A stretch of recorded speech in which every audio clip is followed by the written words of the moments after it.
سعادت حسن منٹو، حالات زندگی۔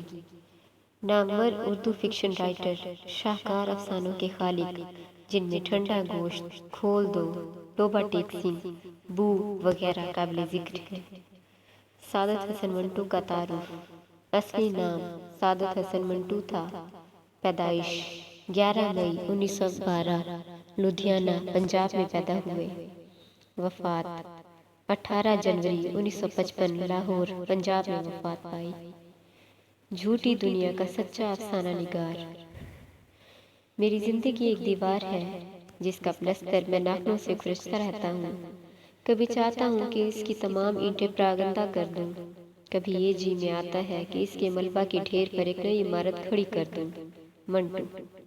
منٹو کی زندگی ان کے افسانوں کی طرح نہ صرف یہ کہ دلچسپ بلکہ مختصر بھی تھی۔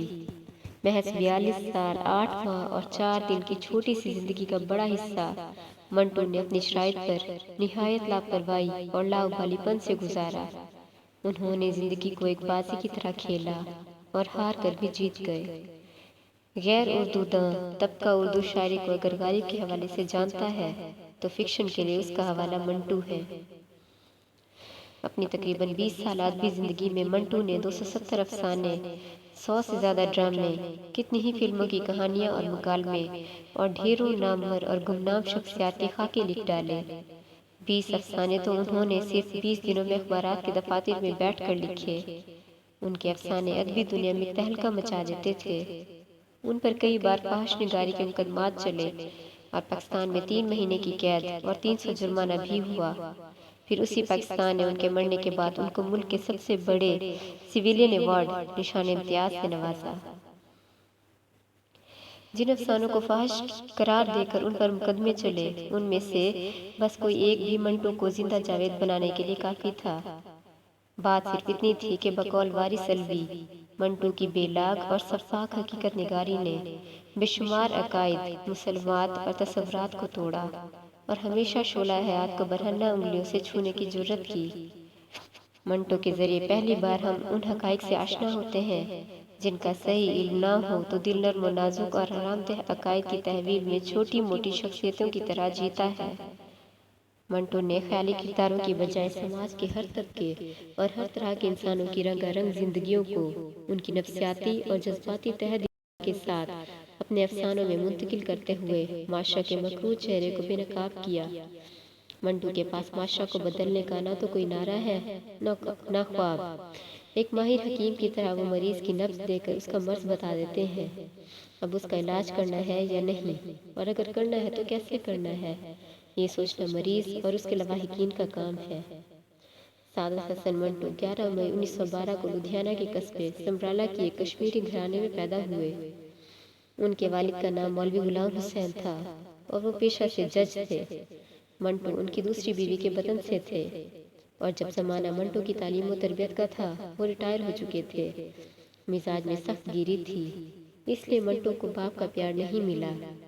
منٹو بچپن میں شریر کھلنڈرے اور تعلیم کی طرف سے بے پرواہ تھے۔ میٹرک میں 2 بار فیل ہونے کے بعد 3rd ڈویژن میں امتحان پاس کیا۔ وہ اردو میں فیل ہو جاتے تھے۔ باپ کی سخت گیری نے ان کے اندر بغاوت کا جذبہ پیدا کیا۔ یہ بغاوت صرف گھر والوں کے خلاف نہیں تھی بلکہ اس کے دائرہ میں زندگی کے تمام مسلمہ اصول آ گئے، جیسے انہوں نے فیصلہ کر لیا ہو کہ انہیں زندگی اپنی اور صرف اپنی شرائط پر جینی ہے۔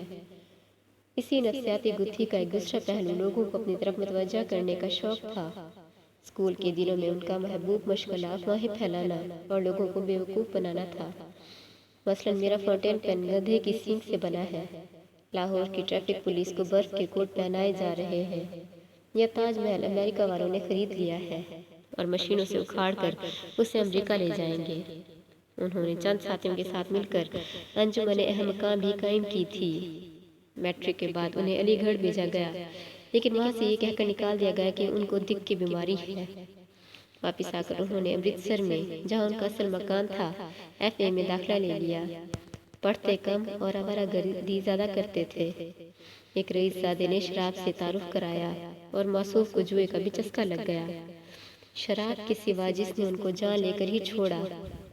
منٹو زیادہ دن کوئی شوق نہیں پالتے تھے۔ طبیعت میں اضطراب تھا۔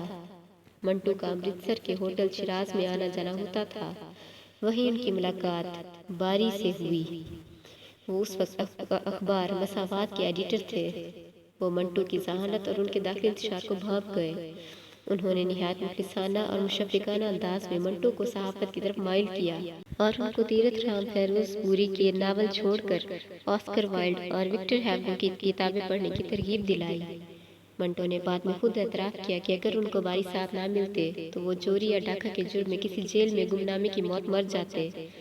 باری صاحب کی فرمائش پر منٹو نے وکٹر ہیگو کی کتاب دی لاسٹ ڈے آف اے کنڈیمنڈ مین کا ترجمہ 10-15 دن کے اندر سرگزشت اسیر کے نام سے۔ باری صاحب نے اسے بہت پسند کیا، اس کی اصلاح کی اور منٹو صاحب کتاب بن گئے۔ اس کے بعد منٹو نے آسکر وائلڈ کے اشتراکی ڈرامے ویرا کا ترجمہ کیا، جس کی اصلاح اختر شیرانی نے کی اور مسودہ پر اپنے دستخط کیے، جس کی تاریخ 18 نومبر 1934 ہے۔ باری صاحب انہی دنوں مساوات سے الگ ہو کر فلک سے وابستہ ہو گئے۔ فلک کے پہلے شمارے میں منٹو کا پہلا تبادات افسانہ تماشا شائع ہوا۔ 1935 میں منٹو بمبئی چلے گئے۔ ادبی حلقوں میں بطور افسانہ نگار ان کا تعارف ہو چکا تھا۔ ان کو پہلی ملازمت ہفتہ وار پارس میں ملی۔ تنخواہ 40 روپے ماہوار تھی، لیکن مہینہ میں مشکل سے 10-15 روپے ہی ملتے تھے۔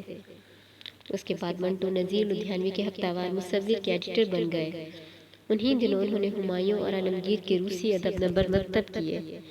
کچھ دنوں بعد منٹو فلم کمپنیوں امپیریل اور سروج میں تھوڑے دن کام کرنے کے بعد سنیٹون میں 100 روپے ماہوار پر ملازم ہوئے اور اسی ملازمت کے بلبوتے پر ان کا نکاح کشمیری لڑکی صفیہ سے ہو گیا، جس کو انہوں نے کبھی دیکھا بھی نہیں تھا۔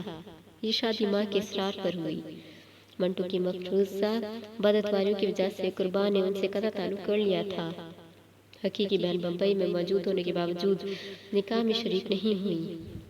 بمبئی میں قیام کے دوران منٹو نے ریڈیو کے لیے لکھنا شروع کر دیا تھا۔ ان کو 1940 میں آل انڈیا ریڈیو دہلی میں ملازمت مل گئی۔ یہاں نون میم راشد، کرشن چندر اور اپندر ناتھ اشک بھی تھے۔ منٹو نے ریڈیو کے لیے 100 سے زائد ڈرامے لکھے۔ منٹو کسی کو خاطر میں نہیں لیتے تھے۔ اشک سے برابر ان کی نوک جھونک چلتی رہتی تھی۔ ایک بار منٹو کے ڈرامے میں اشک اور راشد کی سازش سے رد و بدل کر دیا گیا اور بھری میٹنگ میں اس کی نکتہ چینی کی گئی۔ منٹو اپنی تحریر میں ایک لفظ کی بھی اصلاح گوارا نہیں کرتے تھے۔ گرما گرمی ہوئی، لیکن فیصلہ یہی ہوا کہ اصلاح شدہ ڈرامہ ہی نشر ہوگا۔ منٹو نے ڈرامے کا مسودہ واپس لیا، نوکری کو لات ماری اور بمبئی واپس آ گئے۔ بمبئی آ کر منٹو نے فلم خاندان کے شہرت یافتہ ڈائریکٹر شوکت رضوی کی فلم نوکر کے لیے مکالمے لکھنے شروع کر دیے۔ انہیں پتہ چلا کہ شوکت کچھ اور لوگوں سے بھی مکالمے لکھوا رہے ہیں۔ یہ بات منٹو کو بری لگی اور وہ شوکت کی فلم چھوڑ کر 100 روپے ماہوار پر بطور مکالمہ نویس فلمستان چلے گئے۔ یہاں ان کی دوستی اشوک کمار سے ہو گئی۔ اشوک کمار نے ممبئی ٹاکیز خرید لی تو منٹو بھی ان کے ساتھ ممبئی ٹاکیز چلے گئے۔ اس عرصہ میں ملک تقسیم ہو گیا تھا۔ فرقہ وارانہ فسادات شروع ہو گئے تھے اور بمبئی کی فضا بھی کشیدہ تھی۔ صفیہ اپنے عزیزوں سے ملنے لاہور گئی تھیں اور فسادات کی وجہ سے وہیں پھنس گئی تھیں۔ ادھر اشوک کمار نے منٹو کی کہانی کو نظر انداز کر کے فلم محل کے لیے کمال امروہی کی کہانی پسند کر لی تھی۔ منٹو اتنے بددل ہوئے کہ ایک دن کسی کو بتائے بغیر پانی کے جہاز سے پاکستان سے دھار گئے۔ پاکستان میں تھوڑے دن ان کی آؤ بھگت ہوئی، پھر ایک ایک کر کے سب آنکھیں پھیرتے چلے گئے۔ پاکستان پہنچنے کے کچھ ہی دنوں بعد ان کی کہانی ٹھنڈا گوشت پر فحاشی کا الزام لگا اور منٹو کو 3 ماہ کی قید اور 300 روپے جرمانہ کی سزا ہوئی۔ اس پر کتا بھی نہیں بھونکا۔ سزا کے خلاف پاکستان کے ادبی حلقوں سے کوئی احتجاج نہیں ہوا، الٹے کچھ لوگ خوش ہوئے کہ اب دماغ ٹھیک ہو جائے گا۔ اس سے پہلے بھی ان پر اسی الزام میں کئی مقدمے چل چکے تھے، لیکن منٹو سب میں بچ جاتے تھے۔ سزا کے بعد منٹو کا دماغ ٹھیک تو نہیں ہوا، سچ مچ خراب ہو گیا۔ یار لوگ انہیں پاگل خانے چھوڑ آئے۔ اس بے کسی ذلت و خواری کے بعد منٹو نے ایک طرح سے زندگی سے ہار مان لی اور شراب نوشی حد سے زیادہ بڑھ گئی۔ آمدنی کا کوئی ذریعہ کہانیاں بیچنے کے سوا نہیں تھا۔ اخبار والے 20 روپے دے کر اور سامنے بٹھا کر کہانیاں لکھواتے۔ خبریں ملتی کہ ہر شناسہ اور غیر شناسہ سے شراب کے لیے پیسے مانگتے ہیں۔ بچی کو ٹائیفائیڈ ہو گیا، بخار میں تپ رہی تھی، گھر میں دوا کے لیے پیسے نہیں تھے۔ بیوی پڑوسی سے ادھار مانگ کر پیسے لائی اور ان کو دیے کہ دوا لے آئیں۔